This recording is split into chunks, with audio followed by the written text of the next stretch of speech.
ప్రపంచ అందాల భామల పోటీలు జోరుగా జరుగుతున్నాయి కదా. అట్లనే తెలంగాణలో టూరిజం శాఖ వాళ్ళు అందాల భామలకు తెలంగాణలో కట్టుబాట్లు నేర్పుతున్నారు. తెలంగాణలో దొరికే తెల్ల అమృతంగా పిలుచుకునే నీరాను కూడా ఆ సుందరి మనులకు దాగిపిచ్చిర్రు.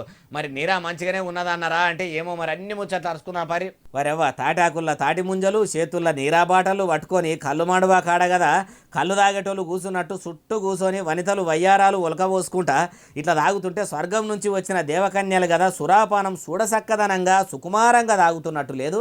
ఇట్లా ఒక్కొక్క బుక్క నీరా తాగుకుంటా ఎట్లా ఎంజాయ్ చేస్తారో చూసిర్రా. తెలంగాణ అంటే తెలంగాణనే, తెలంగాణ కళ్ళ అంటే తెలంగాణ కళ్ళే, తెలంగాణ నీరా అంటే తెలంగాణ నీరనే పోన్రి అని అన్నరా అంటే అంత మంచిగా మర్యాద చేసి అంత మంచిగా ఇచ్చినాక అనకుంటా ఊకుంటారా. మన తెలంగాణ టూరిజం శాఖ పెబ్బలు కూడా మంచిగానే ఎగురం చేసి అందాల భామలకు తెలంగాణ తెల్లామృతం రుచి చూపెట్టారు కదా. మరి మీరు ఇట్లా ఎగురంతో మస్తుగానే పైసలు ఖర్చు చేసుకుంటా మిస్వరన్లు పోటీలు అన్నట్టే జరిపించరు. కానీ మీరన్నట్టే తెలివితోని మీ చేయి సర్కారు పెట్టుబడులు రాష్ట్రానికి పట్టుకరాకుంటే మట్టుకు మీ ప్రభుత్వాన్ని అటు ప్రతిపక్ష పార్టీ లీడర్లే కాదు ఇటు పబ్లిక్ కూడా ఎత్తి పొడిచే కాడికి వస్తుంది.